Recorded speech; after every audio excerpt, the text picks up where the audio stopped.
Salut Franck. Salut Yann. C'est un réel plaisir de t'accueillir dans la boîte à gants. Bah écoute, c'est bien. On est chez toi. Ouais, chez moi, ouais. Ouais, c'est clairement chez toi, Turnbike, à Béziers. Mhm. Est-ce que tu peux te présenter en 2 mots pour les rares personnes qui savent pas encore qui tu es? Je suis j'ai créé Turnbike en 97. Voilà, faire les trucs que les autres faisaient pas. J'ai une autre société où on fait que de la gestion moteur. Je suis associé avec un espèce de mec chelou Qui est passé sur le podcast aussi. ouais, qui est passé sur podcast aussi et avec qui on fait un peu de télé et de la vidéo. Voilà, on travaille quoi. Tu sais un peu ce podcast, je pense que tu l'as compris parce on a échangé au téléphone. Mhm. C'est retracer un peu ton parcours. Et en fait, la moto est chez toi, en tout cas, t'as suivi depuis ton enfance. Comment Ouais. ça a un peu démarré? Dans quel contexte t'as grandi? Bah j'ai grandi avec un père. Alors la moto c'est pas venu tout de suite. J'avais d'autres préoccupations. Je sais pas lesquelles, je m'en souviens plus. Ça devait pas être très important. Mon père adorait la moto, il travaillait beaucoup. Il y avait des H2, mais les vrais, enfin les 3 cylindres de temps à la maison. Il avait des stations service Elf, donc à l'époque il y avait des coupes Elf, Kawa Elf, H2, donc il y en avait. Voilà, donc 14 ans, je roulais un peu avec ça sur les routes où on pouvait rouler, quoi. Voilà. Ça a dû te valoir peut-être quelques arrestations, je pense. Ouais. À l'époque, il y avait, j'appelais ça les stouffettes. Moi, il y avait les staffettes. Aujourd'hui, c'est un fourgon, mais les gendarmes, l'époque n'était pas la même. C'est-à-dire que moi, ils m'avaient vu plus petit, les gendarmes. Ils chargeaient les staffettes, la moto dans les staffettes, et je les suppliais de m'emmener au poste, mais pas à la maison. Parce qu'à la maison, je finissais bleu de la tête aux pieds, quoi, quand je rentrais, tu vois. On m'expliquait qu'il fallait pas le faire. C'était une manière un peu de fuir le quotidien aussi à ce moment-là, c'est ça? C'était la liberté, la moto, finalement, quoi. Bah pour moi c'est ça. Pour moi c'est ça. Enfin moi ma génération est plus petit. Les gens voyaient des motards, ils les voient pas comme aujourd'hui. Parce que t'es né en 65, c'est ça? 65, ouais. Donc très vite les mobylettes, les 50, etc. On n'avait pas l'âge, on roulait avec des trucs plus gros. Mais la moto était pas vue comme aujourd'hui. C'était le motard, c'était un voyou, c'était un mec décalé en fait, pas C'est un voyou. marginal, quoi. Ouais, pas voyou dans le mauvais sens. Ouais, c'était décalé. Il avait une autre vie. Et tout le monde aimait la moto. Enfin, la France, les gens aimaient la moto, aimaient voir des motos. C'était un peu l'esprit rebelle, l'esprit. Ouais, différent. Et j'ai toujours essayé de garder cette différence.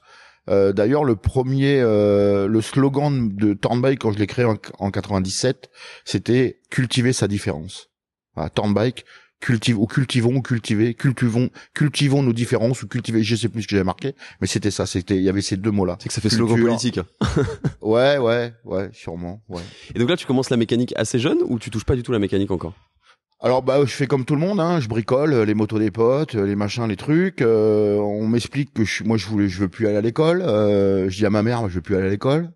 Ah ouais, mais bon, t'es bon en maths, donc là on est dans les années 80. Bah dans les années 80, t'es bon en maths, tu vas en électronique. Hein, mon fils sera ingénieur. Donc là, t'as quoi? T'as 14, 15 ans? Ouais, moi je suis parti en LEP, donc lycée d'enseignement professionnel, dans le 45 à Briard, et j'ai fait mes études en électronique et électromécanique. Et t'as une anecdote d'ailleurs qui m'a beaucoup fait marrer quand tu vas raconter, pour un peu accélérer ton processus d'études. Ouais, parce que je me suis très vite rendu compte que c'est pas du tout ce qui me plaisait. Et donc il y a un mec qui rentre dans la classe là et qui dit on cherche des candidats libres pour électromécanique. Moi j'entends mécanique, je lève la main. Tu vois, bon, j'ai vite compris que c'était pas ça non plus. Et je m'aperçois que en fait je viens de me mettre un bagage en plus sur le dos et je me dis mais faut que tu te casses. Mais bon à l'époque c'est pas toi qui décides. Hein. Quand papa et maman ils ont dit c'est comme ça, tu discutes pas. Hein. Donc ok. Donc je repère les 3e années parce que j'étais en internat, donc je repère les 3e années, et je repère un peu. Voilà. Je vais en études le soir, je dis voilà, vous pourriez me donner vos cours de 2e et 3e année. Je me fais jeter, hein, je suis un bleu, donc je me fais jeter à coups de pied. Mais j'avais repéré que il y avait toujours une bande, tu sais, il y a toujours le mec plus balèze que l'autre. Voilà. La bande de loupards, quoi. Ouais, voilà. Et ils avaient des 125 XLS, des DTMX et tout ça. Donc je regarde les deux plus balèzes et ils mettaient leur moto était dans l'internat en fait. Donc je les ai mis en panne toutes les deux. Comment t'as fait? C'était quoi la panne que Bon, t'as en fait, trouvé? c'était tout con, hein. Tu tires antiparasite, tu mets un bout de carton antiparasite, tu fermes, ça démarre plus, hein, voilà. Et donc moi je sors le vendredi soir et je passe volontairement vers le parc où il y avait les motos. Et je vois l'autre mongolien là, qui fait le balèze toute la semaine en train de kicker les gouttes comme ça. Il transpire pas le gars, il transgoutte en fait, tu vois. Et je lui dis mais tu démarres pas? Je dis moi je te la démarre ta moto. Non mais tu connais rien.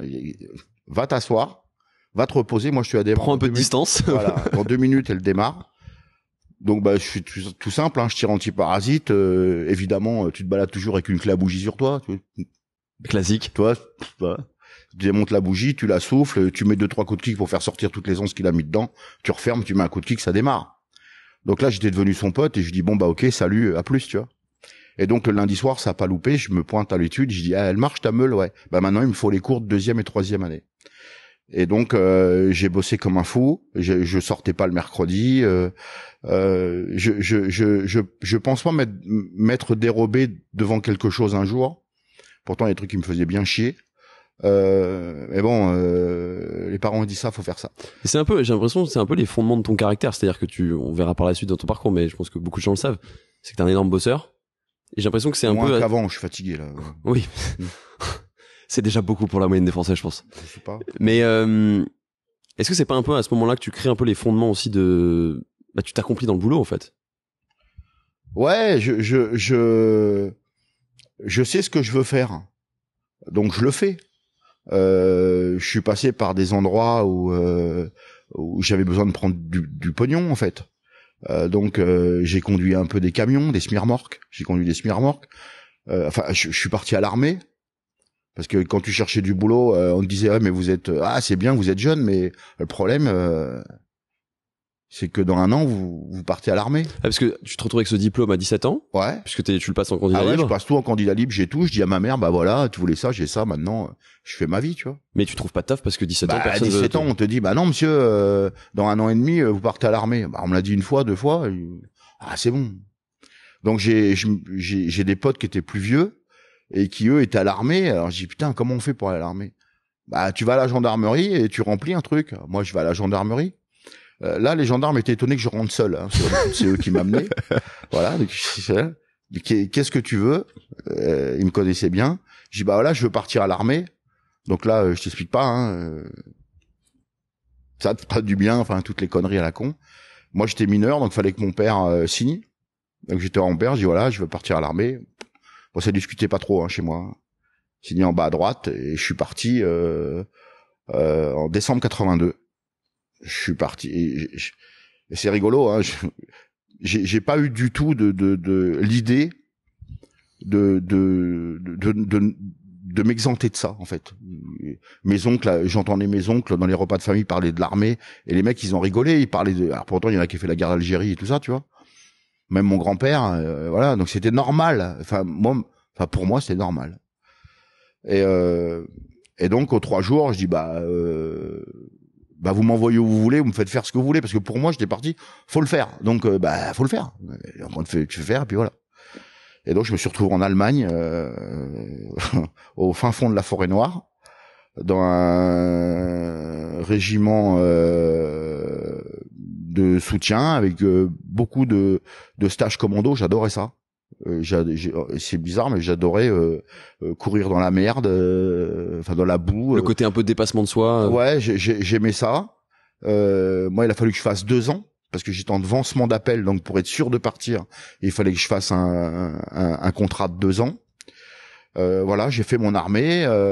En revenant, j'ai cherché du boulot. T'as passé tous tes permis, j'imagine, pendant l'armée. Alors moi, j'avais mon permis 125. C'est à l'époque on passait le voilà. Ouais.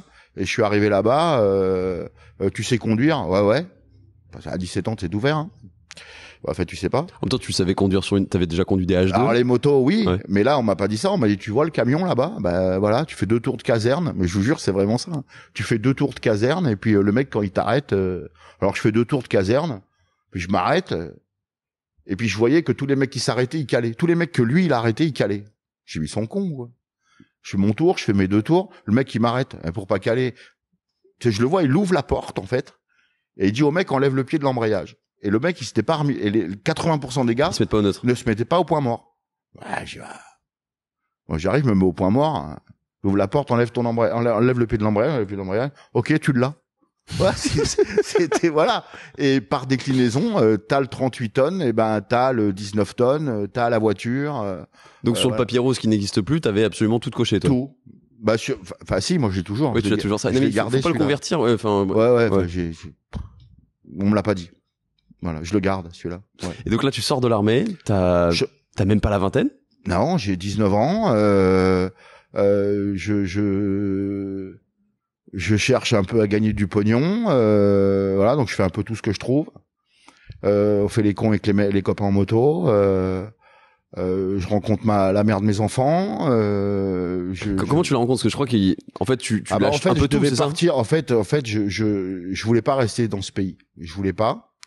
Et donc, je lui dis, bah, de toute façon, ton pays, tu le connais pas, donc tu vends tout ce que t'as, tu prends ta moto. T'avais quoi à ce moment-là? J'avais un ZXR 7,5. C'était en 80. La Stinger, c'est ça? 9, ouais. 89. Et je fais le tour de France et je m'arrête dans les Alpes de Haute-Provence. Il y avait un restaurant routier là. J'avais l'avion le lendemain ou le surlendemain. Donc t'étais à la limite de partir de France. Ouais. Ouais, je voulais partir. Je voulais partir et pas revenir. Ça me plaisait déjà pas, donc voilà. Et je m'arrête manger et là, derrière le comptoir, il y a une nana et je suis pas reparti. C'est devenu la mère de mes enfants. Le destin, quoi. J'ai l'habitude de dire ce que je pense. Je dirais mauvais concours de circonstances.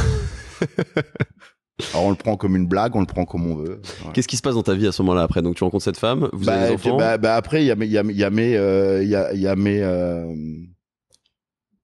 mes principes, enfin les principes qu'on m'a inculqués. Tu te maries, t'as des enfants, faut remplir ton frigo, voilà. Donc ouais, j'ai fait plein de trucs. J'ai conduit des camions, j'ai planté des poteaux EDF, j'ai fait tout ce que je trouvais quelque chose qui rapportait du fric. C'était un peu métro boulot dodo, c'était vraiment le schéma traditionnel. C'était ça, ouais, c'était ça. Mais je savais que ça me plaisait pas, mais je l'intégrais pas. Alors je vais dire je vais pas faire pleurer dans les chaumières, mais ma grand-mère me disait, si t'as un enfant, tu dois être marié, et tu te maries à l'église. Ton petit doit être baptisé.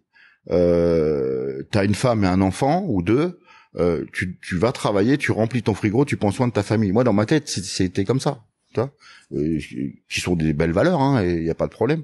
Mais elles peuvent te convenir ou pas. C'est-à-dire que tu sentais, il y avait une espèce une espèce de dualité, tu sentais que ça te convenait pas, quoi. Je faisais ça parce que c'est comme ça. C'est comme, pour moi, c'était normal. Enfin, c'est normal. On dit d'aller à l'armée, tu vas à l'armée. On dit de faire la communion, fais la communion. On dit de faire ça, fais ça. Moi, tu vas au boulot, tu vas au boulot. Je cherchais pas à faire autre chose. Et donc, t'as vécu combien de temps comme ça, un petit peu, à faire ce métro boulot dodo?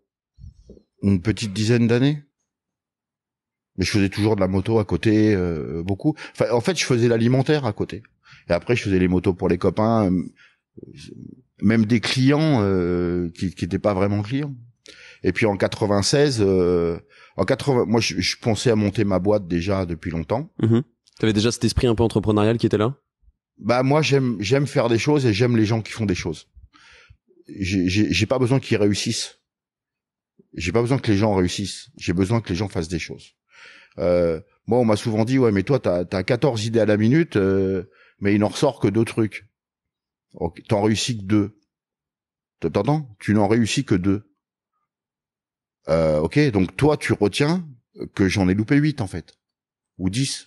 Alors que l'échec fait partie même du processus de création et de la réussite. Exactement. C'est-à-dire que, où tu t'es loupé, tu sais que ça, faut pas le faire. Hein. Alors que tu pensais que c'était une bonne idée au départ. Autrement, t'es pas complètement débile. Pas un truc débile, quoi. Enfin, un truc que tu crois pas. Et donc, 94, 93, tout ça, je bossais déjà je connaissais pas mal de mecs qui faisaient des trucs un peu dans toute l'Europe et parce que moi, regarder pisser l'huile toute la journée, je trouve rien de transcendant là-dedans. Et en 94, je commence à monter ma boîte, 95, et en 96, je me crache en moto. Mais je me crache. C'est quoi un peu les circonstances? Qu'est-ce qui se passe? c'est tu roules trop vite, tu fais des wheelings à 200 et au moment où tu reposes la roue, tu dis je suis peut-être un peu trop loin et t'entends juste et c'est tout. Blackout. Voilà. Et c'est fini. Et alors pour toi, tu clignes des yeux et tu te réveilles 17 jours après sous un scanner en entendant ne respirez pas. Donc t'as fait 17 jours de coma. Oui. Réanimation, opéré plein de fois, 1,30 m de cicatrices, il me manque la moitié des pièces, j'ai des trucs en titane un peu partout. La rate qui a sauté. La rate éclatée, j'ai eu traumatisme crânien, poumon gauche perforé, côte cassée, rate éclatée, coccyx cassé, des morceaux partout. Ouais, voilà, ouais. Ouais, c'est comme ça. Donc j'ai fait un peu plus d'1 an d'hôpital et j'ai monté Turnbike direct. Comment ça s'est passé en fait? C'est-à-dire que tu m'as expliqué que quand tu t'es réveillé, t'as eu une espèce de, comment dire, un sentiment où t'as réalisé que... de toute façon, ce qui est sûr, alors tu vois, je l'ai su il y a pas longtemps, hein, ça c'était en 96, ma fille m'en a parlé il y a quelques mois. Quand la mère de mes enfants est rentrée, où moi j'avais repris mes esprits à peu près, dans la chambre, la première chose que je lui dis, on va divorcer. Parce qu'en fait, la lumière blanche, je l'ai vue 3 fois. Et 3 fois, on m'a rattrapé. Et c'est marqué dans mon dossier médical, mais donc ça existe en fait. Est-ce que tu en as témoigné et Ah oui, je l'ai vu moi. J'ai la sensation, je la sens encore, tout ça. Je sais ce que ça fait, cette sensation de chaleur, de légèreté, de la lumière qui t'appelle. Et moi 3 fois oui 3 fois parce que c'est marrant. Voilà. J'ai juste eu la sensation de dire non. Au dernier moment, pourtant, c'est bon. Mais dans ma tête, j'ai entendu ma voix dire non. Et hop, là, ça s'arrête instantanément. En fait, c'était sûrement que les toubibs étaient en train de me rattraper, tu vois. Donc ça, oui, j'ai failli y passer 3 fois. Bon, voilà. Et après, j'ai monté Turnbike. Voilà. Parce que tu te dis, il y a un espèce de besoin de vie urgent. Il faut que je monte ce que Ah non, je me dis rien, mec. Moi, je suis pas assez intelligent pour me dire des trucs comme ça. J'ai pas cette réflexion-là. Moi, je suis un basique, moi. Je fais les choses qui me plaisent. Ce qui me plaît pas, je le fais pas. Ce que je veux dire par là, c'est, imagine, t'avais pas eu cet accident. Est-ce que tu penses que le scénario aurait été le même ou ça a été un accélérateur? Non, je pense que c'est un mal pour un bien. Comme souvent. Je pense qu'autrement, ça aurait été compliqué de changer de vie. Là, ça a été radical. Il y avait un contexte, mais je l'ai pas réfléchi non plus. Comme ça. C'était instinctif. Oui, ça venait comme ça. Je cherchais pas. Et donc quand tu montes Turnbike en 96, 2 avril 97. D'ailleurs, il y a la date juste derrière, je la vois. Ouais. C'est quoi un peu l'idée derrière Turnbike? C'est de faire ce que les autres font pas. Donc moi j'étais déjà à fond turbo, à fond protoxyde d'azote, à fond compresseur, à fond réalisage, parce que c'était aussi l'époque qui voulait ça. On était dans les années tuning, même si j'aime pas ce mot-là. Parce que tuning, ça a jamais voulu dire préparer les motos. Hein. Tuning, c'est réglage. Hein. Tu dis tuning ou tuner à un anglo-saxon, un américain, lui il comprend pas qu'il faut repeindre la meule. Hein. Il comprend qu'il faut la préparer, l'optimiser, mais il comprend pas qu'il faut la repeindre. Faut pas lui mettre une peinture jaune et des néons sous le sabot, tu vois. Il comprend pas. T'as aussi été le premier à ramener le shifter, je crois. Alors ouais, 97. Moi j'étais abonné depuis longtemps à. Moi j'aimais ce qui se faisait overseas, donc de l'autre côté de l'Atlantique, de l'océan, etc. Et donc j'étais abonné à plein de magazines américains, plein de magazines anglais, et je vois une pub un jour d'un Translogic. Et le mec fait des shifters. Alors moi je connaissais les shifters parce que j'ai fait un peu de dragster. Donc nous des shifters, ça venait des États-Unis, machin. Mais là c'était un peu plus européen. Tu vois, c'était un peu plus près de chez nous. Donc je prends l'avion et je vais voir ce mec. Et là j'arrive, je vois un gars qui s'appelle Dave Bruton. Dans un garage, mec, c'est un géo trouve tout en fait. Et des fils partout, et des machins partout. Elle me dit ouais, ça marche. Et on s'est serré la main dans un bar à pute à Bournemouth à 3h du matin en se disant ok, on fait du business ensemble. C'était en 97, on est en 2022. Je n'ai toujours pas de contrat avec Dave. On est potes comme cochons. Il est super, comme disent les Anglais, ils sont contents des performances. Alors, les performances, c'est comment t'as fait monter la marque, etc. Aujourd'hui, Translogic, peu de gens le savent, mais c'est le fournisseur de Dinojet. Translogic des sensors. C'est le fournisseur de YEK. Donc tous les shifters racing, c'est Translogic, c'est Triumph en première monte, c'est Aprilia, MV Agusta en première monte. Donc oui, on a des produits ultra techniques, ultra fiables. De la garantie sur les shifters, j'en ai pas. J'ai 0,01%, c'est que dalle. Et donc il y a des donc les shifters en 97, Probolt, les gens qui connaissent un peu la visserie titane, j'ai importé aussi. C'est l'époque de Fast and Furious aussi, donc le Nitrous, ouais. Alors NOS, j'ai un pote qui faisait ça avant dans les bagnoles, qui s'appelait Jean-Yves Vetch Racing, dans l'est de la France. Et je lui dis, moi, je vais m'occuper lui, il en avait un peu marre. Je dis, je te rachète tout. Et voilà, donc je vendais des kits Nitrous, ouais, pour les motos, pour les bagnoles. C'était l'époque Fast and Furious. On a même fait le salon Paris Tuning Show en 2003. Avec des protoxydes d'azote, j'en avais partout. Mon fils David, qui est parti tout à l'heure, il était haut comme ça, tu vois. Donc les casques Simpson, il y en a encore un là. Ça c'est quoi? Tu peux expliquer un peu ce que c'est que les casques Simpson? Alors les casques Simpson, c'est les casques qui ont la norme la plus draconienne au monde.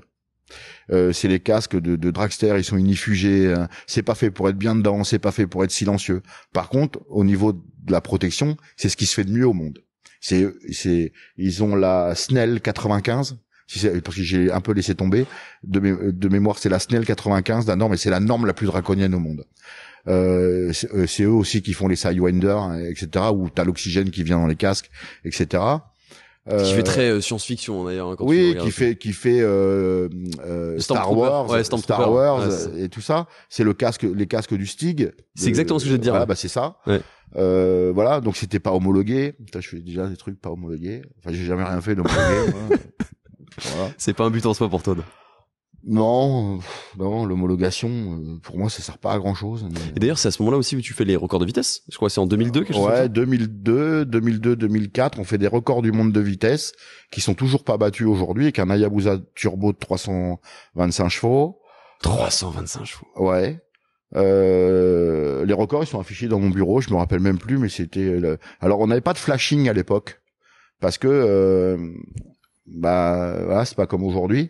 Donc c'était un temps par une distance. Donc forcément, ça te donne ta vitesse moyenne. Et on était à 300 de moyenne, on était à 360 et des brouettes sur 1 kilomètre et 1 miles. Vous avez fait ça où? À Nardo, sur le circuit de Prototypo. C'est le seul circuit au monde que tu vois de l'espace. En fait, c'est un anneau qui fait 12 kilomètres, un rond même plutôt qu'un anneau. C'est relevé comme ça à 40%, je crois 40 degrés. Voilà, on a fait ça là-bas avec homologué par la FIM, avec les contrôleurs, c'était Tag Heure. Et le truc qui est rigolo, c'est que le commissaire qui a testé de tous nos records, il s'appelait Monsieur Potvin. C'est vrai. Ouais, c'était un Belge. Et voilà, c'est un beau souvenir ça.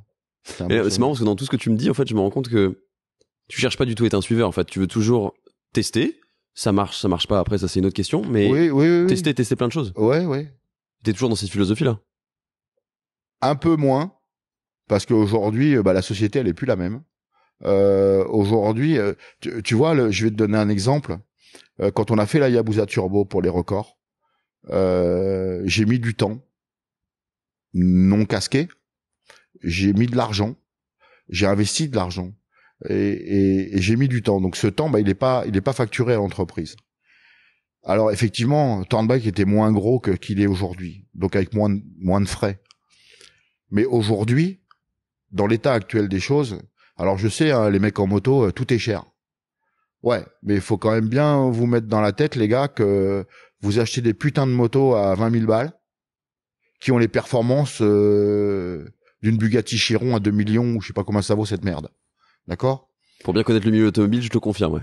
Voilà, donc il y a un moment, dire à 20 000 balles, t'as même pas une hypercar, t'as une hypracar, tu vois. Il y a rien qui te rattrape, voilà.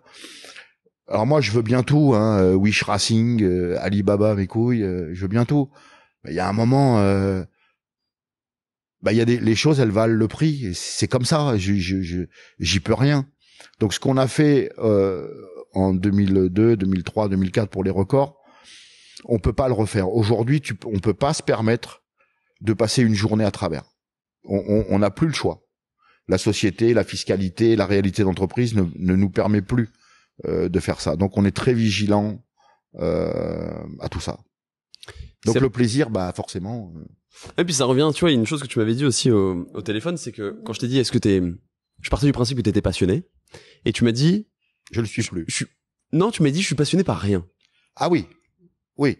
Bah moi, je suis une fan de personnes, mis à part de ma femme. Je kiffe mon petit-fils là, je le trouve trop rigolo. Mais non, je suis passionné par rien en fait. J'aime bien des chanteurs, j'aime bien Michael Jackson comme tout le monde de ma génération, mais j'aurais pas été le voir en concert. J'aime bien la course moto, mais je passe pas mes week-ends sur le circuit, sauf si je dois aller travailler. Non, je suis intéressé par tout. Je m'intéresse à tout, mais j'en fais pas une passion, j'ai pas envie d'être un donneur de leçons. Moi, je fais ce que je sais faire. Mais je suis passionné par rien, en fait. Je suis passionné, ouais, mais ce que j'essaie de comprendre, c'est que tu vois, je sais que tu t'as travaillé, on en parlait tout à l'heure, mais t'as travaillé énormément, au point même de te rendre malade. Ouais. Il y a une anecdote d'ailleurs dont on parlera avec Bader, d'ailleurs que je salue. Mais comment tu peux être drivé à travailler autant si c'est pas par passion? Ah, mais moi j'ai toujours dit à mes proches que moi j'ai construit Turnbike avec de la rage et pas avec de l'intelligence. C'est-à-dire que je l'aurais construit avec de l'intelligence, j'aurais certainement moins de problèmes de santé aujourd'hui que ce que j'aurais pu en avoir. Moi j'ai des potes qui pourraient en attester et ils me l'ont dit encore il y a pas longtemps. Ils sont venus à la maison, ils m'ont dit mais Francky, nous il y a un moment on pensait que tu te camais pour faire ce que tu faisais. T'avais des semaines, elles duraient 6 mois. Entre l'atelier, les courses, rouler la nuit avec la SMI pour aller sur les circuits, revenir le dimanche soir. Tu t'occupais de plein de pilotes. Ah ouais, bah oui. Moi j'ai eu les forêts, les fours, j'ai tous eu. Ils ont tous roulé chez moi. Et moi j'avais pas cet instinct de communication. Puis à l'époque c'était pas comme ça. Ça se passait pas comme aujourd'hui. T'étais plus dans ta bulle en fait. Bah on est tous dans la bulle parce que de toute façon la moto c'est un truc de consanguin. La course c'est un truc de consanguin. D'ailleurs je suis retourné au bol. Moi j'ai arrêté la compétition en 2012. Je suis retourné au bol, j'ai vu les mêmes mecs. J'ai vu les mêmes mecs avec les mêmes histoires. T'as la femme du box 3 qui est partie avec le mec du box 18. Le mec du box 23 doit toujours de l'argent. L'arrière-grand-père du mec du box 23 doit toujours de l'argent au mec du box 1, tu vois. C'est un monde fermé, tu veux dire. Ouais, c'est fermé. Ouais, c'est fermé. Ouais. Enfin, on fait toujours des belles rencontres. On voit toujours des belles choses. Mais il y a une partie là-dedans qu'il faut occulter, quoi. Enfin, moi, me concernant, toujours. Je pense à ça parce que tu m'as raconté une histoire avec Bader qui était venu, c'était au début de vos... Non, vous étiez déjà rencontrés actuellement. Ouais. Qui avait dormi 4 jours. Ouais, il y a ça, ouais, parce qu'il était venu te chercher parce que tes potes lui avaient demandé. En fait. Il est venu me chercher et j'ai dormi, il m'a amené à Cannes chez lui à l'époque et j'ai dormi 4 jours, j'ai dormi de Annecy à l'époque, ça ils étaient inquiets en fait, tout simplement tes potes. Ouais. Et Annecy, je lui ai dit, bah, t'as un matelas? Ouais, je l'ai mis dehors, elle s'en rappelle. Je l'ai mis dehors, sur la terrasse et j'ai dormi. Il y a les mobylettes qui passent en dessous, j'entendais rien. Ouais, c'est vrai. En même temps, tu m'as dit quand même que, tu m'as dit maintenant je suis à mi-temps parce que je fais des journées de 12 heures. Ouais. Oui. Donc tu vois, c'est pas si tu veux spécialement classique de faire des journées de 12 heures pour. Si, dis-toi que, les mecs qui sont à leur compte, ce que je dis là, ça les étonne pas. C'est juste normal pour eux, en fait. C'est juste normal. Et justement, là, cette rencontre avec Bader, comment ça s'est fait un petit peu? Alors ça s'est fait. Moi, j'avais. Alors je faisais de la course et puis j'avais des motos. Alors lui, c'était la première fois que je l'ai vu, c'était avec les Suze. Alors pour Suzuki, on avait des motos pour la presse. C'est-à-dire que moi j'avais des pilotes qui roulaient et comme je me déplaçais, Suzuki me dit bah voilà, est-ce que tu pourrais nous emmener 3 motos, t'en occuper? Et il y a des journalistes qui vont venir les uns après les autres sur chaque course et faire un papier dessus. Et là je vois Bader arriver. Donc là, on est encore en 2011. Ouais, un truc comme ça, ouais. Lui, il s'en souvient mieux que moi, ouais. 10 ou 11, ouais, un truc comme ça, ouais. Parce que déjà, notre première rencontre, moi, si je pouvais l'oublier, je serais pas là aujourd'hui, tu vois.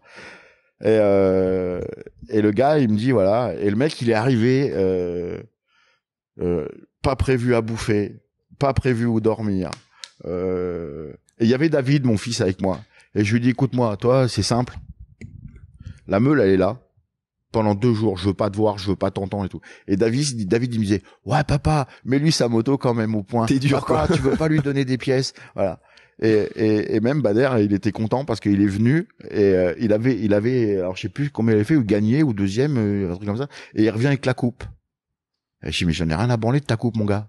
Moi, j'en ai plein les cartons, t'as qu'à te la mettre dans le cul. Vas-y, dégage.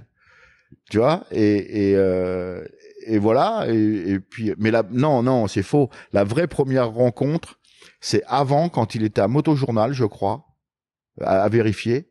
Il m'appelle au téléphone, et parce que j'avais fait de la communication, parce que déjà, moi, je faisais l'éthanol pour les motos, et lui, il voulait faire un papier là-dessus. Et il me dit, voilà, je suis Bader Benlekial. Je dis, quoi? Comment t'appelles, toi? Tu vois, je suis un sale con, un peu, tu vois. J'aime appuyer où ça fait mal. Et il m'explique ça. Alors je dis, écoute-moi bien, toi tu m'amènes ta moto, je te le fais. Et puis moi ça c'est mon boulot. Et toi t'écris sur ton torchon là. Mais le reste tu toucheras pas. Et je lui dis, si t'es pas content c'est pareil. Et j'avais raccroché. Après je le retrouve là avec les Suzes là pour la Roadster Cup. Mais je tilte pas. Lui il s'en rappelle, mais il me le dit pas tout de suite. Et puis après on a refait la même chose. Yamaha m'a demandé la même chose avec les FZ8 quand les FZ8 sont sortis. Bader est venu et puis on s'était déjà revu pour Moto et Motard, on s'était revu pour le truc qu'on faisait à Mirval là, l'hypertest. Et puis voilà, et puis on a sympathisé et puis voilà. Et puis donc il a fait plusieurs courses avec moi et un soir sur le retour d'une course. On en avait déjà dans parlé. Le camion, quoi. Ouais, dans le camion avec la SMI, et on en avait déjà parlé un peu. Ça commençait à tourner un peu là. On savait pas trop. Et il me dit, ouais, Francky, toi, qu'est-ce que t'aimes bien comme émission à la télé et que t'aimerais faire? Ah, moi je dis c'est Orange County Shopper. C'est les Tuttle, le père et le fils qui se tapent dessus. Enfin voilà. Et puis on commence à discuter. Et en fait, c'est parti de là. Avec l'idée de remettre la moto un peu au devant de la scène. Bah, de toute façon, nous, notre idée, depuis le premier jour, que ça soit Bader ou moi, on voulait mettre la moto à la télé. Voilà. Parce que moi, j'ai connu la moto où tous les dimanches, sur Antenne 2, alors ça s'appelait pas Antenne 2 à l'époque, je sais pas comment ça s'appelait, je me rappelle plus, il y avait le MotoGP, qui s'appelait déjà pas le MotoGP, hein. Mais on voyait les motos de course, les 500, rouler tous les dimanches, en clair. Tu vois, voilà. Moi j'ai connu une autre époque de la moto, même si c'était déjà la fin, tu vois, les 70 c'était encore plus empreinte. Notre idée elle a toujours été de mettre la moto à la télé, et ça c'est Bader qui a réussi, hein. Parce que là il s'est levé un fion de ouf, hein. Il l'a expliqué dans son épisode. Ouais, il a ramé de ouf. Il raconte ça d'une manière tellement humble, c'est incroyable. Mais parce que tu sais, nous il y a plein de gens qui pensent que notre vie elle a changé parce qu'on est passé à la télé. Mais tu veux que je te dise la vérité? Ah oui, il l'a pas dit comme ça. Mais on en a rien à branler. En fait, on en a rien à branler de la télé. C'est pas ça qui nous intéresse. Combien de fois, moi, j'ai jamais voulu faire le mécano. Jamais. Bader, avant que ça sorte, je me rappelle, c'était au Castellet. On était à table à midi et il nous dit, ouais, ça serait bien de trouver un autre animateur parce que je vais faire du tort au programme. Il se sentait pas légitime, il avait peur. Et moi, avant lui, moi, je l'ai appelé un midi, je dis, mec, faut tourner autre chose, faut faire autre chose. Il me dit, mais fou, t'es un fou, Francky. Alors que lui, il m'a convaincu de rester. Alors que lui, quelques semaines ou mois après. Un peu le syndrome de l'imposteur, quoi. Bah, on l'a, hein, de toute façon, hein. On se sent légitime de rien, hein. Vraiment. On se sent légitime de rien. De rien. Pourtant, attends, techniquement, quand je fais un petit retour en arrière, mais je suis pas sûr que beaucoup de gens le savent, mais t'as été un peu l'homme derrière Ludovic Lazarette dans toutes ses créations. Alors j'ai fait beaucoup de choses pour Ludovic, ouais. Que t'avais rencontré, je crois, à travers un journal, c'est ça? Oui, c'était à l'époque il y avait Option Moto et on faisait les beaux jours de cette presse-là Alors il y avait moi, il y avait Lazarette, il y avait Formula, il y avait Cad Motoservice, enfin il y en avait plusieurs. Tous ces gens-là n'existent plus à part Cad Motoservice, Aldo qui est venu me visiter il y a quelques semaines, Ludo qui existe encore, moi, et je crois que les autres n'existent plus. Alors chacun a pris un peu une direction autre hein, après. Et Ludo s'est rencontré. Ouais, Ludo, je lui ai fait les T-Max compresseurs, c'est moi. Je partais le vendredi soir bricoler des trucs pour lui. Je me rappelle, un jour j'arrive et il y avait une Austin là. Et il me dit Francky, tu pourrais pas regarder le carbu, il a mis un V8 là-dedans là, putain. Et en fait le tablier avant il était tellement à ras des carbus que les voitures marchaient mal, donc c'était l'hiver hein. J'avais pris la voiture et je réglais le carbu sur donc en fait c'était plus Ludovic Lazarette, un peu le designer, le créateur, mais et toi tu réalisais. Non, moi j'ai pas réalisé pour lui, j'ai vraiment fiabilisé alors plutôt. On a fait des choses ensemble pour des clients à lui. Ludo d'ailleurs il y a beaucoup de gens et toi tu m'as posé la question, il y a des gens qui pensent que je suis fâché avec Ludo. Ah non, je pense pas ça, non. Je suis pas fâché avec Ludo, moi. D'ailleurs moi je suis fâché avec personne parce que j'ai pas le temps. Il y a plein de gens qui sont fâchés avec moi.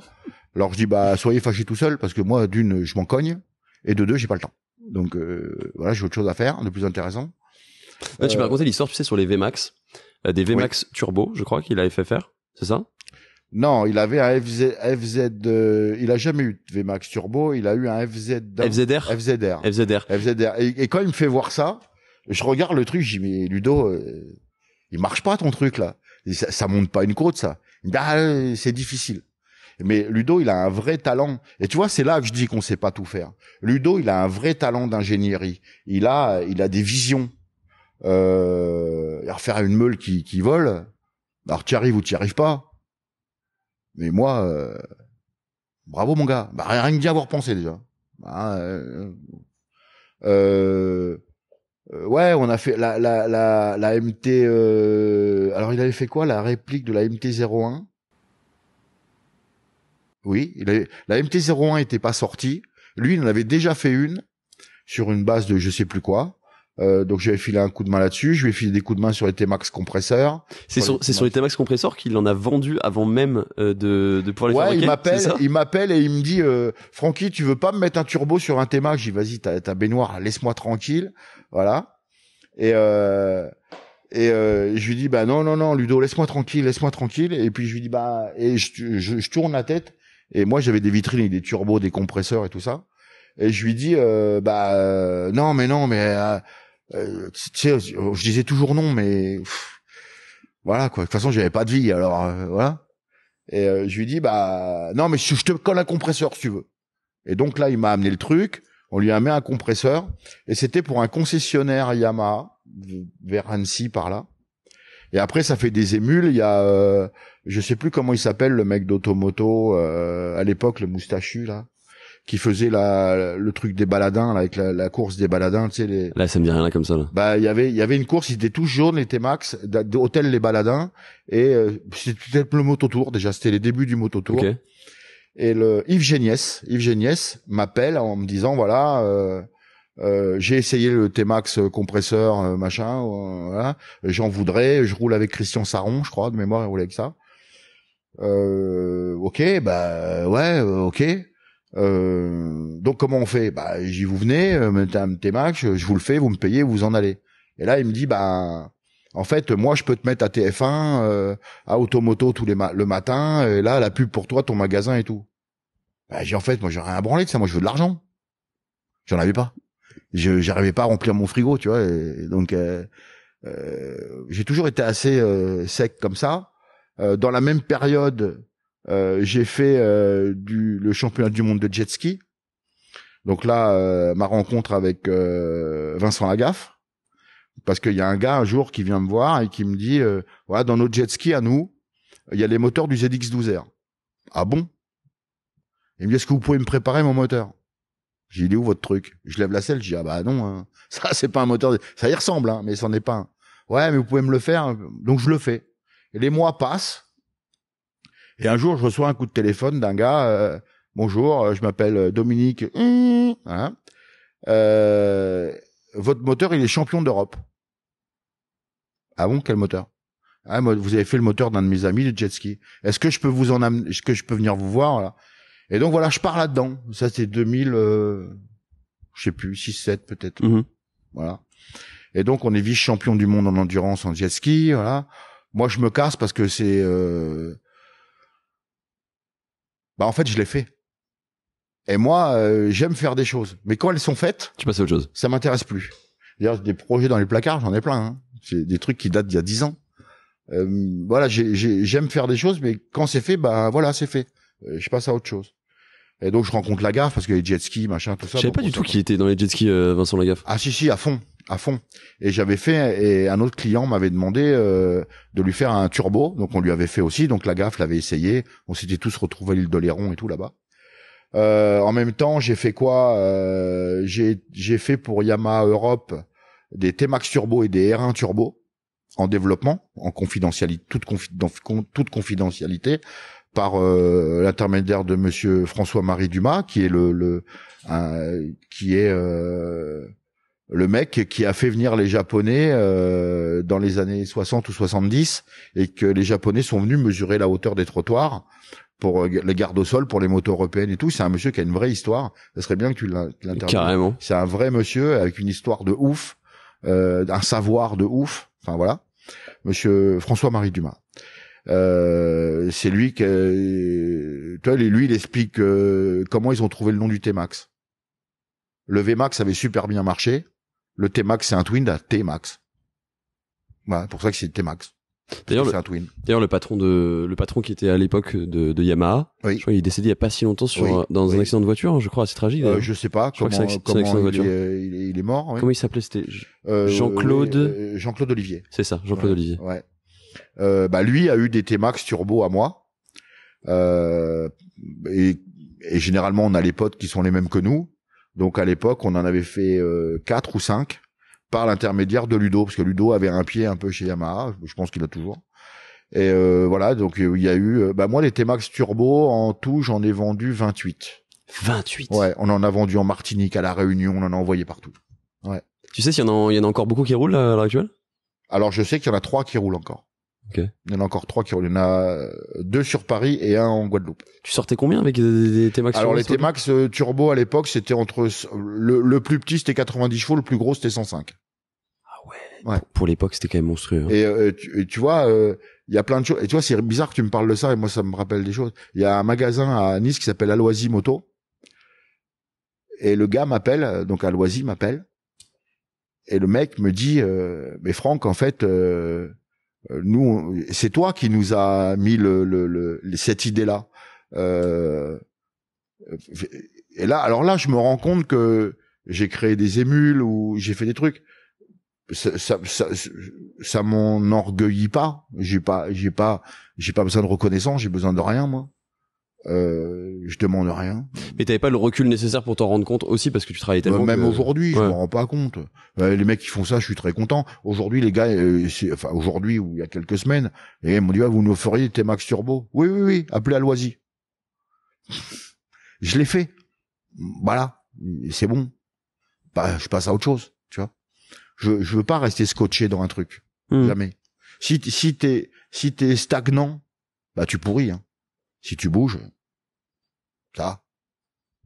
Pour revenir un peu à Highside, forcément je vois le panneau là, mais il y a plein d'évocations.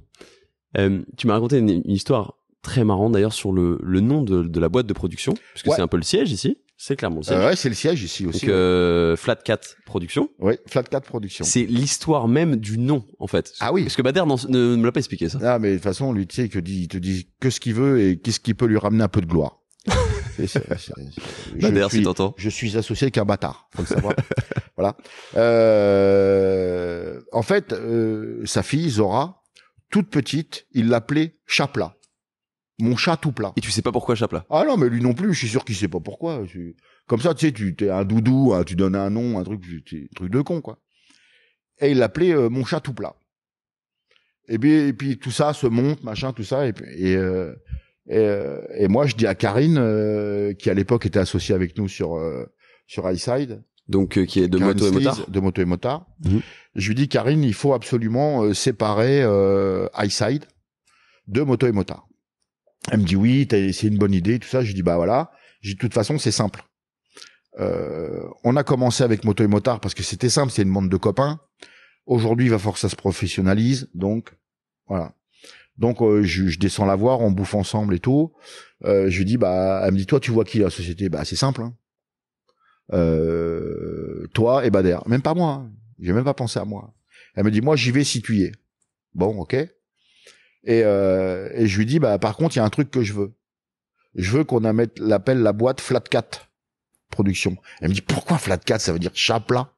Je dis bah parce que Bader il appelle Zora mon chat tout plat. Et ce soir-là j'étais chez Bader, je m'en rappelle. Et je suis rentré, j'avais été bouffé avec Karine et je sais pas, il était 1h du matin ou 1h30 du matin. Et il m'attendait comme ça. Il me dit alors Francky, vous vous êtes dit quoi et tout ça. Je dis bah voilà, on va monter la boîte, on est associés tous les trois et ça s'appelle Flat Cat pour chat plat. Voilà, c'est parti comme ça. Il a rigolé? Je m'en souviens pas. Ouais. Je m'en souviens pas. Donc c'est Bader le président de cette boîte. Ouais, en fait moi je considère que même si j'étais là au premier jour, il y a des règles de principe. Moi, je suis le patron chez moi. Donc tout le monde ferme sa gueule et dit ce que je fais. Fais ce que je dis. Excuse-moi. Je me suis levé tôt ce matin. Je suis un peu naze. Et tu as, dans une entreprise, tu as le droit de ramener, les associés ont le droit de ramener de leur gueule une fois dans l'année. C'est à l'assemblée générale. Bader, on a des relations un peu différentes. Il connaît tout de ma vie, je connais tout de la sienne, pratiquement. Enfin, lui, il y a des choses qu'il sait pas ce que je fais avec sa mère, mais voilà. Et toutes les décisions qu'il prend, parce que ça me fait chier de le dire, mais il est intelligent, Bader. Il est vraiment intelligent, vraiment. Je t'avoue que moi, ça m'a particulièrement marqué. Ah ouais, il a une réflexion des fois qui m'épuise, moi, hein, parce que ça m'épuise. Moi, quand je vois un truc qui va pas, je lui dis, mec, tu sais que si on fait ça là, on se plante et on est en fond de 6, on est à 300, on se prend le mur. Hein. Il me dit ouais, je sais. Ah bah ok, bah si tu sais, je vais avec toi. Tu vois, voilà, ça me plaît, ça me plaît pas. Mais quoi qu'il en soit, c'est toujours lui qui a le dernier mot. Pourquoi? Parce que c'est le président. Même si ce qui est plus le cas aujourd'hui, parce il y a Adrien qui est rentré. Adrien Parasol qui est passé aussi sur ce podcast. Voilà, qui fait maintenant partie de Flat Cat Production. Avec Bader, on était quasi pareil en nombre de parts. J'aurais pu dire ouais. Non, le patron, c'est le patron. Il n'y a pas à discuter. Voilà. Il me dit, Francky, j'ai envie de faire ça, on en parle, mais c'est lui qui décide, pas moi. Et ici, il fait de la merde. C'est pas il fait de la merde, on fait de la merde. Tu gagnes à 2, tu perds à 2. Hein. Ah, autrement, t'es de merde. Hein. Ouais, autrement, c'est trop facile. Ah bah oui. Donc, ouais, c'est le patron et franchement, je trouve qu'il le fait bien. Voilà, ça a été compliqué, hein. C'est pas facile de monter une boîte, hein. Voilà, même moi, si j'avais l'expérience, c'était pas dans ce domaine-là. J'ai amené ce que je savais faire au niveau comptable, au niveau réflexion entreprise, que moi j'ai appris aussi en prenant des trucs dans la gueule. Hein. Et c'est une vie compliquée, la vie d'entrepreneur. Hein. C'est pas la facilité. Bah, hein. Moi, d'ailleurs, je passe un appel. Hein. Le mec qui vient avec un chèque, je lui donne les clés, moi, et je m'en vais. Ah bah oui. Gros le chèque, hein. Parce que ça vaut un peu des sous aujourd'hui. Hein. Donc voilà. Mais qui m'appelle pour discuter. Donc voilà, on est content de ça. C'est quoi un peu ton rôle justement dans Flat Cat Production et dans Highside? Alors moi je fais plus rien. J'ai fait beaucoup au départ. On en revient à la discussion tout à l'heure. Je peux pas être partout. Et moi je fais confiance à mes associés. S'ils pensent qu'il faut faire comme ça, on en discute, mais on fait comme ça. Moi j'ai Turnbike, j'ai Woolick Racing, j'ai une autre entreprise aussi à Marseille. Tu peux pas tout faire. C'est quoi du coup toutes tes activités? Donc tu parlais de Woolick Racing, tu fais quoi? Alors Woolick Racing, c'est les gestions moteurs, ouais, direct dans les ECU d'origine. Donc c'est là où tu vas travailler sur l'éthanol? Non, l'éthanol c'est Turnbike. C'est Turnbike, ok. L'éthanol c'est Turnbike. Woolick Racing c'est tout ce qui est reprogrammation ECU. Et j'ai une grosse partie de l'Europe Et donc les gens qui flashent les motos prennent les fichiers chez moi, Okay. les interfaces chez moi. Voilà, il y a, on les aide, on fait tout ce qu'on a à faire, quoi. Voilà. Il y a du développement en permanence. Turnbike, bah tu vois, comment c'est voilà.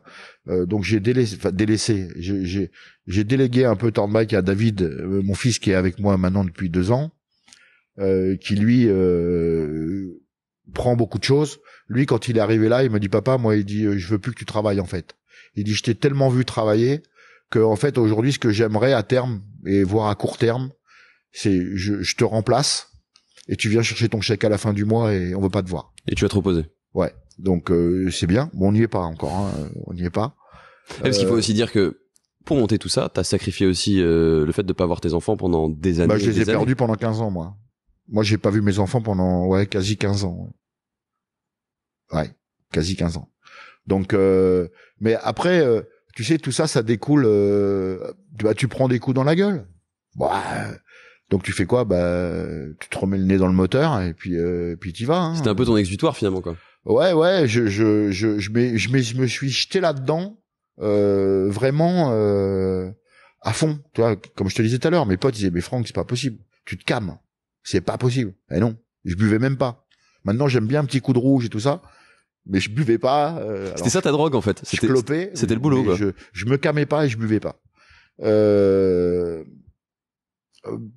sais pas. Je peux pas mettre un nom là-dessus. Pour moi, c'est ce que je devais faire. Voilà. Donc tu cherches pas. Tu as ça à faire, tu le fais. Le reste, c'est de la littérature. Hein. Voilà. Mais vraiment, j'ai aucune réflexion derrière ça. Hein. Et je vais même te dire un truc, c'est des potes, des clients qui me connaissent depuis 25 ans. Franck, tu te rappelles de ça? Moi, j'ai oublié ça. Cette douleur, entre guillemets, je l'ai oublié. Mais vraiment, hein, c'est... Ouais, tu me disais que tu voyais vraiment que vers l'avenir, mais que tu gardes pas de photos, tu t'essaies pas de garder des souvenirs. Chez moi, il y a 0 photo. Il y a pas, je n'ai aucun souvenir de rien. Je n'ai gardé aucune de mes motos. Je n'ai gardé aucun de mes fringues. Je ne garde aucun de mes meubles. Non. Tu vois, c'est ma mère qui m'a dit, ah, j'ai retrouvé des photos. Ouais, super. J'en fasse quoi? Je m'en fous, en fait. Je sais pas pourquoi je suis comme ça. Moi, j'ai bougé beaucoup dans ma vie. Quand je suis parti, vraiment partir avec son baluchon, l'expression, c'est vraiment ça. Moi, je pars, j'ai plus rien. Je recommence. Je change tout, je change ma maison, je change mes meubles. C'est un reset, quoi. Ouais, je change ma femme, enfin, je fais tout. Voilà. Ouais, c'est un reset, ouais. Je sais pas, ça me permet de... En fait, j'aime pas les bagages. Tu vois, j'aime pas les bagages. Je suis pas fier de... Il y a plein de gens, bah, comme toi, je le sens dans ce que tu dis, ouais, mais quand même, il y a une réussite, mais moi, j'ai pas cette sensation. Mais je l'ai pas du tout, hein. T'as pas de fierté, t'es pas content de quelque chose. Non, je dis pas c'est moi machin. J'y pense même pas. Parce que j'ai autre chose à faire. J'ai une boîte à faire tourner. C'est plus important qu'aller de me la raconter, tu vois. Ça sert à rien. Hein. Je donne de leçons à personne. Est-ce que t'as pas un peu l'impression que tous les matins quand tu vas ouvrir Turnbike, c'est un peu un départ à zéro à chaque fois, c'est-à-dire que tu remets tout en jeu, quoi. Ah oui. Ah bah de toute façon, pas que moi. Tous les entrepreneurs, on sait que le matin quand on ouvre la porte, hein, alors si elle est là ou là-bas, hein, peu importe, tous les matins tu remets tes couilles sur le bio et t'attends qu'il y en ait un qui tape. Hein. Alors, tous les entrepreneurs connaissent ça. Hein. C'est pas moi, hein. C'est comme ça. Bah d'ailleurs le premier, moi je m'inquiète souvent. J'ai un peu une baisse de chiffres, un machin, un truc. Ah, faut que je trouve une autre solution. Je me mets le stress tout seul. D'ailleurs, me dit, mais Francky, détends-toi. Ça fait 25 ans que t'es à contre-courant de tout le monde, et 25 ans, tu l'éteins pas en 2 semaines. Non? Mais quand même. T'y penses. Parce que j'ai mon fils, j'ai un petit-fils, j'ai des salariés, après, on peut me prendre pour un ouf, mais j'ai l'impression d'être un petit peu responsable de leur vie. Non, t'as raison. Tu vois, ouais. Pas plus que ça, mais quand je vois Edgar, mon mécano, qui construit ses maisons, enfin qui fait ses trucs, tu te dis le mec, il est dévoué pour toi. Tu peux pas le décevoir. Je veux dire que si ça tombe, il y aura pas que toi qui tombera, il y aura aussi d'autres gens. Ouais. On a beau nous dire, il y a le chômage, il y a le machin. Ouais, ok, d'accord. Ouais. Bah, c'est pas une solution, ça. Hein. Voilà. Donc, ouais, responsable, c'est peut-être un peu fort le mot, mais j'ai une espèce de... Ah, t'es lié à toutes ces personnes-là, finalement. Ouais. Oui. Bah, t'es obligé, autrement. Bien sûr. Ouais. Pour revenir un peu à ton rôle dans Highside, forcément, bon, là, on est en train de tourner dans le décor même que vous utilisez quand vous faites des tables rondes, même si elle est carrée. Ouais. Tu fermes aussi le magasin, je crois, 2 jours par mois, c'est ça, pour les tournages? Alors, quand il y en a à faire, on essaye de mutualiser à mort. Là, tu vois, on a tourné je sais même plus, moi, la semaine dernière ou la semaine d'avant. Ouais, il y a pas longtemps, une semaine ou deux. On a décidé de plus fermer. Parce qu'en fait, ça donne de la vie au programme. T'entends le téléphone, t'as le mécano qui passe, David qui fait ça, l'autre qui veut un truc, tu vois. Alors, ils sont au courant quand on tourne, ils essayent un peu de freiner un peu, mais j'ai dit à Bader, on ferme plus. Alors, pas pour une histoire pécuniaire, c'est que j'ai l'impression que ça donne plus de vie, en fait. C'est plus vrai. Voilà. Ouais, je suis d'accord avec toi. En vrai, ça nous aurait pas gêné plus que ça non plus que ça continue à bosser sur les motos. Pour moi, c'est plus vrai, en fait. Même si on nous dit, l'émission, le machin, le truc, soit carré. Oui, tout ça, je comprends. Mais il y a un moment, ce qu'on fait, c'est pas de la fiction, hein. Même s'il y en a un peu. Parce que quand on prépare une moto en 6 heures, je prends l'exemple de la Z900 RS ou de la CBR pour la Laponie. C'était cet épisode, donc il y avait 8 ou 10 minutes, allez, en moyenne peut-être 15 minutes parce qu'il y en a eu un plus long à la fin, pour la Laponie. Ça doit faire 2 heures. Mais évidemment qu'en 2 heures on te montre pas tout. Évidemment, espèce de débile. Alors qu'on reçoit sur les réseaux sociaux, vous faites pas ci, vous faites pas ça, moi j'aurais fait comme si. Tu sais quoi, au lieu de me dire t'aurais fait comme si, gros bâtard, sors le cul de ton canapé, fais-nous voir ce que tu sais faire, et après on discute. Alors oui, on fait pas les choses bien. Parce que t'as les gens qui oublient que il y a une volonté de vulgarisation. Tu sais quoi, il y a un Pakistanais à la télé là, il s'appelle Hanouna là. Et lui, un truc que je retiens de lui, c'est il dit n'oubliez pas les gens que la télé, ce n'est que de la télé. Mais moi, le problème que j'ai, c'est que les gens, ce qu'ils voient, même dans leur téléphone aujourd'hui, c'est de l'argent comptant, hein. C'est-à-dire, il n'y en a pas un qui se dit, ah ouais, non. Ils prennent, et on le voit. Moi, quand je rencontre des gens dehors, on me dit, mais les gars, attendez, ça s'est tourné en 4 jours. Hein. Et sur les 4 jours, il te reste 1 heure de programme. Et c'est pas des journées à 8 heures, hein. Toi, tu commences tôt et finis pas tôt, tu vois. Donc, alors je comprends que, ça manque de discernement tout ça. Il faut du recul. Ouais. Juste regarde. En fait, moi c'est ce que je leur dis. Je dis, regardez le programme pour ce qu'il est fait en fait, un divertissement. Voilà, cherche pas plus loin, parce qu'il y a un rien. Divertissement où t'as quand même des infos, parce que oui. Pour quelqu'un je pense qu'il a pas du tout tes compétences, t'apprends plein de choses. C'est le but. Ouais. Moi, quand je regarde une émission, un documentaire, c'est pour apprendre des trucs. Tu passes un bon moment et t'apprends des trucs. Mais il faut que ça soit un bon moment. Mais je veux dire, j'apprends un truc, mais je vais pas aller le commenter. Moi, j'ai des réseaux sociaux parce qu'aujourd'hui, tu le sais très bien, Yann, les réseaux sociaux font partie du business, font partie de la communication, etc. Moi, un Facebook à moi, j'en ai un. Tu sais pourquoi j'en ai un? Parce que je suis obligé d'en avoir un perso pour avoir des pages fans. Mais autrement, il y en aurait pas. C'est-à-dire, moi, j'ai pas à expliquer aux gens que je vais bouffer chez mon pote qui a un resto là-bas et que ce soir, je mange une salade César. Détendez-vous, les gars. Donc, pour moi, les réseaux sociaux, ça sert à la communication, à faire savoir des choses.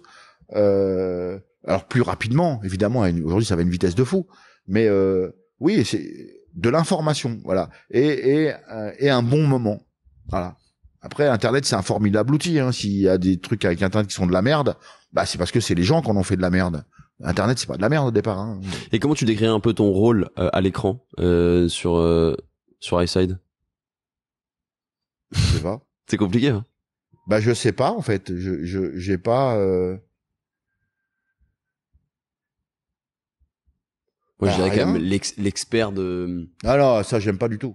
Ouais. Oui. Non, parce que je suis expert de rien, moi. Moi, je suis expert de rien. Mais je fais le peu que je sais faire. T'amènes le côté technique.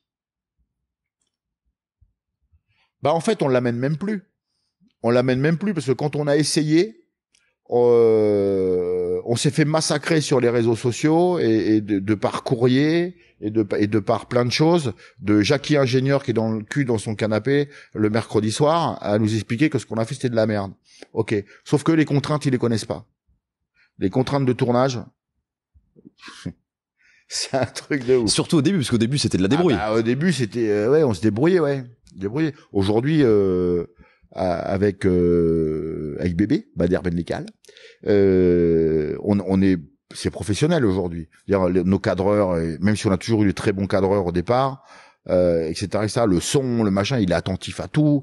C'est un perfectionniste, hein, parce qu'on en a beaucoup parlé. C'est un perfectionniste dans tous les mondes. Mais malgré tout, tu vois, c'est bizarre que je n'ai jamais parlé avec lui, mais je le trouve moins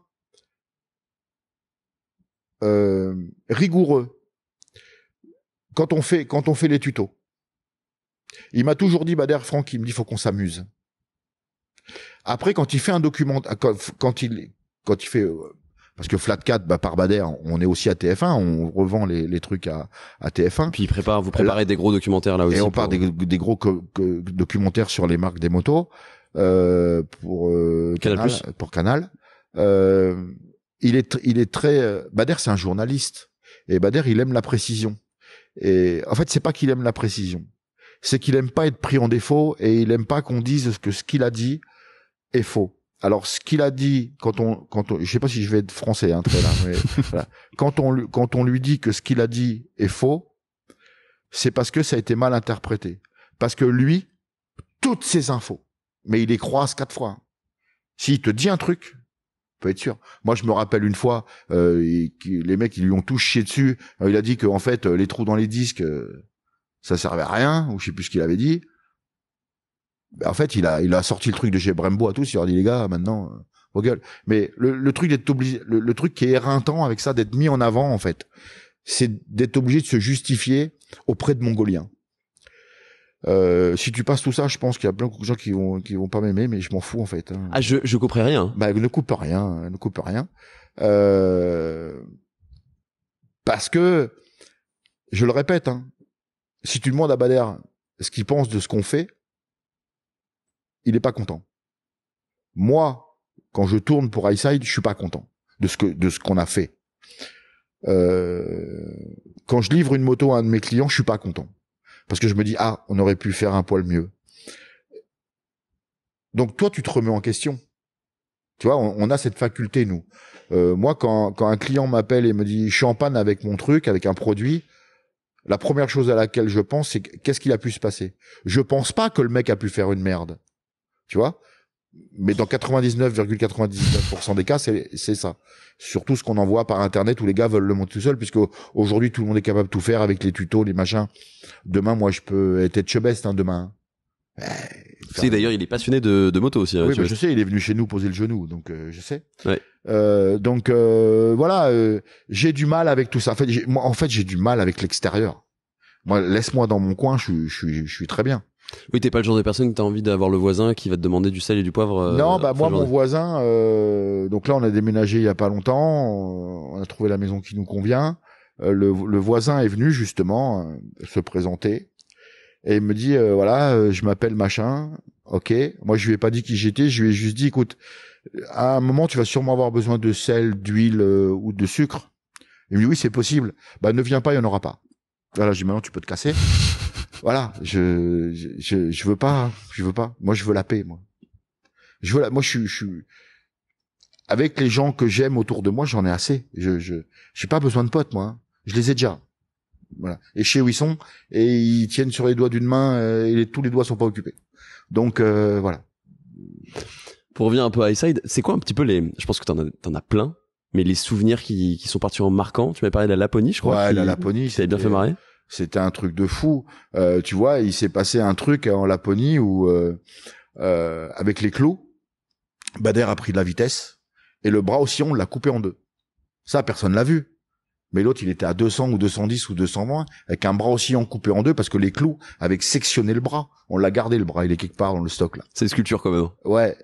Et moi, j'ai changé le bras dans la neige sur la glace. et démonter le truc et changer tout ça. Le voyage.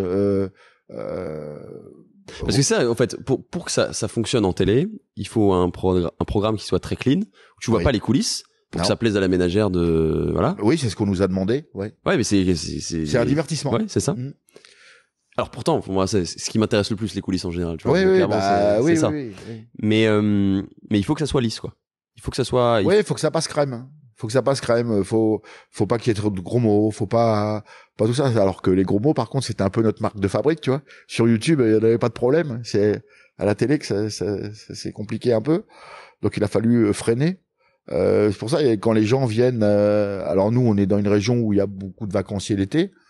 Et donc les gens viennent dire on vient voir chez Turnby parce que c'est là qu'il y a iSight, tout ça. Il y a même des gens qui pensent que je travaille plus parce que moi mon bureau est en haut là-bas. Donc moi je vois personne. Je fais mes trucs et je vois personne. Et des fois David me demande un truc et je dis fais comme ça.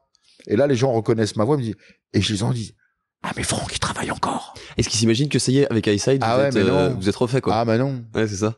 Non. Que les gens se mettent bien, si ceux qui pourraient penser ça, qui se mettent bien une idée dans la tête. Notre première motivation, elle a été de mettre la moto à la télé. Remettre la moto à la télé. Pas de s'enrichir, parce qu'on aurait fait autre chose.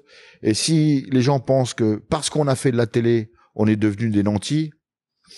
En tout cas, c'est mission réussie, parce que quand tu vois l'engouement qu'il y a sur le MotoGP maintenant, par exemple. Ouais, je sais pas si on y est pour quelque chose, Ça, je vois pas, je pense trop le rapport, moi. Oui, forcément, il y a les résultats maintenant des Français qui sont extraordinaires, mais au-delà de ça, je pense que vous y avez participé indirectement quand même. De toute façon, t'as un enchaînement. Ouais, chaque pierre, elle est importante pour arriver à un truc. Qu'on ait un lien direct avec le MotoGP, franchement, je suis pas sûr. Tu vois, nous, on a fait 4 saisons, je crois, ou 5 saisons, 4, je crois, à RMC. On a toujours pensé qu'il nous en manquait une pour enfoncer le clou. Et donc voilà, donc après on s'est dit ok, on va faire du YouTube, du machin, et on est très content, parce que mettre notre face à la télé, c'est pas notre but premier. Bon. Et donc Bader me dit Francky, il y a TF1 qui veut ci, qui veut là. Et je dis faut y aller. Il voulait pas y aller. Il voulait pas y aller. Il voulait pas y aller à TF1. Automoto, il voulait pas le faire. Alors il voulait pas le faire parce que c'est de la merde machin, il se l'est raconté, pas du tout. Je pense que c'est parce que il se sentait une fois de plus comme moi je me sens moi et comme lui il se sent lui, on a le syndrome de l'usurpateur tous les deux et il se sentait pas à la hauteur alors que moi je sais qu'il y est par contre à la hauteur. Il y est. Ça faudra couper tous les trucs bien, faut les couper. Et pendant 2 mois je lui dis tu vas y aller mec et je peux dire que c'est moi qui l'ai poussé. Tu vas y aller putain TF1 et je vais te dire pourquoi parce que Bader il a un truc iSide même si on était ensemble dès le départ, c'est son bébé. Et moi je lui enlèverai pas parce que celui qui a vraiment taffé le plus, moi j'étais là, j'ai fait toutes les heures qu'il fallait, j'ai fait tout ce qu'il fallait faire. Mais c'est son truc, c'est son bébé. Celui qui l'a porté à bout de bras. Ouais, jour et nuit. Donc et contre tout le monde, parce que on est venu nous dire des trucs, laisse tomber. Et c'est là que tu vois aussi la méchanceté des gens. Tu vois et des fois des gens que tu t'y attendais pas. Bon, moi j'ai la faculté de leur mettre des coups de pied à ceux-là, donc ça va. Et j'ai dit tu vas aller à TF1. Et tu sais pourquoi tu vas aller à TF1? Ah putain TF1, je sais pas Franck, je sais pas. J'ai dit tu vas aller à TF1 parce que les gens, j'ai dit tu veux sauver iSide. En gros. J'ai fait ça avec mes mots, moi je suis pas un érudit, tu vois. Et je lui dis c'est simple. C'est pas le mec de iSide qui va faire Automoto. C'est le mec d'Automoto qui fait iSide. Et ça change beaucoup de choses. Et on a discuté. Et au départ, c'était alors il pourrait mieux te le dire que moi, mais je crois que c'était pas beaucoup Automoto, ils en voulaient pas beaucoup au départ. Ils voulaient y aller par dose homéopathique. Et quand ils ont vu les scores, oui. Là, je veux pas dire une connerie, mais s'il y en avait si on leur dit on est capable de vous en faire toutes les semaines, ils disent oui. Voilà. Mais il y a un vrai engouement pour la moto. Il y a un vrai public moto en France. Je comprends pas que les chaînes ne le voient pas. C'est-à-dire, Bader a dû te le dire. Nous, nos scores sur RMC, c'était avec un budget divisé par 4. c'était quasi, même voire plus des fois, que Top Gear, en audience que Top Gear, qui est l'émission, le truc, quoi. Ce qui a créé quelques tensions, a priori, d'ailleurs. Ouais, mais on s'en fout, tu sais, les cons, ils restent où ils sont, on s'en fout, voilà.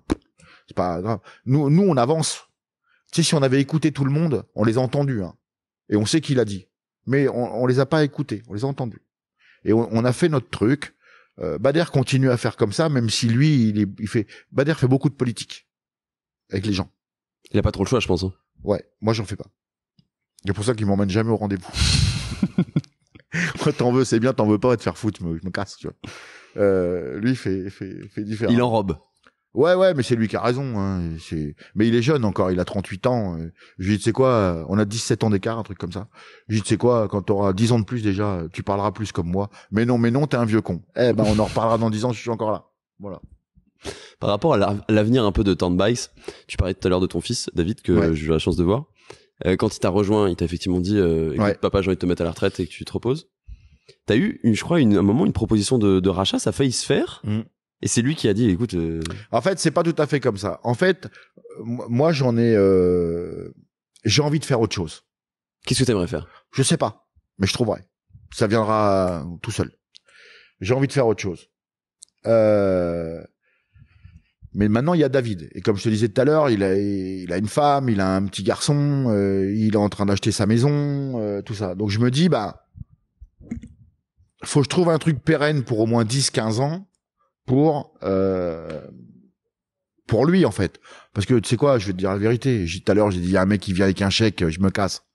En fait, je vais me démerder pour que ce soit tout à David. Parce que ça lui plaît, je sens qu'il a envie, il m'allège de beaucoup de choses aujourd'hui. J'ai le temps de faire d'autres trucs à côté et de développer l'entreprise aussi. Donc je me dis, je vais prendre une marque. Je regarde les marques qui marchent. Aujourd'hui, c'est KTM. J'appelle les mecs de KTM, mais ça serait trop bien, Turnbike KTM, trop bien. Venez, ils viennent. Mais David, je lui dis ça. Mais lui, je le vois pas. Pas emballé, quoi. Pas ouf. Et les mecs viennent, on discute et tout. Et il y a un moment, on commence à parler de la grandeur du panneau. Et David, il passe. Et il dit, le panneau, faut le mettre où, là? Ah, là. Ok. Et un des deux lui dit, de toute façon, le panneau KTM va faire venir des gens. Comment il lui a dit ça? KTM va faire venir les gens. Et David, il dit, oui, mais ils resteront pour Turnbike. Et il dit, ici, c'est Turnbike. Le panneau, il est là, il bouge pas. Je sais pas, David, j'ai l'impression qu'il a un truc avec ça que moi je n'ai plus. Il a une volonté de patrimoine de garder ce... Moi je l'ai plus, hein.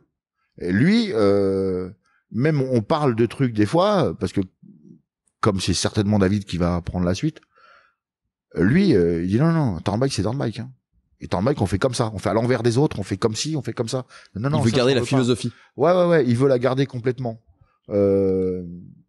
Ah ouais, la marque, il en veut pas. En même temps, est-ce que c'est pas logique dans le sens où être à contre-courant de tout le monde, c'est tellement fatigant que forcément, entre guillemets, en vieillissant, tu t'assagis peut-être un petit peu ou tu t'as peut-être moins la force que t'avais à 30 ans.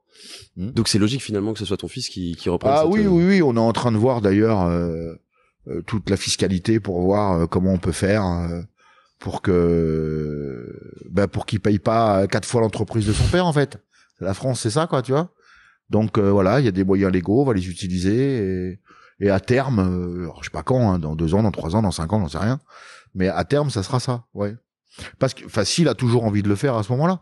Mais en attendant, tant que c'est pas fait, moi, je continue à tirer la charrette et voilà, on fait avancer le truc, ouais.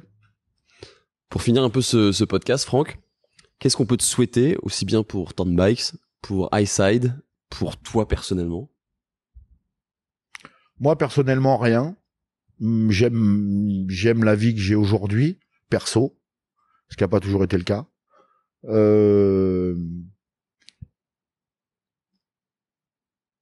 Tu sais quoi, juste que ça continue comme ça en fait. Ni plus, ni moins. Je veux pas dire qu'on a tout ce qu'il faut, mais on a tous les outils pour que tout fonctionne. Voilà. Donc à nous d'être vigilants. Mais me souhaiter rien. Tout va bien. Continuer à créer d'autres projets, enfin oui, ça, oui, parce que pour moi ça va c'est normal, hein. C'est-à-dire t'as une entreprise. Dire Thornbike, c'était un bébé. Et je lui ai appris à se mettre debout, à marcher, à courir. Voilà, c'est comme ça. Peut-être faut que je lui apprenne maintenant à faire du 110 mètres haies, j'en sais rien moi, tu vois. Mais c'est peut-être David qui le fera d'ailleurs et pas moi. Ou la natation parce qu'on était avec Florent Manodou hier. Ouais, voilà. Donc franchement, moi je souhaite rien, je souhaite juste que ça continue comme ça en fait. J'ai pas de rêve, j'en ai pas. J'ai juste que ça fonctionne comme ça. Merci pour ce moment, Franck, parce que c'était vraiment ultra inspirant et je pense qu'on a un peu faim tous. Ouais, on va aller on va aller dîner. Allez, vendu. Mais merci, Franck. À bientôt. À Ciao. bientôt, merci à toi.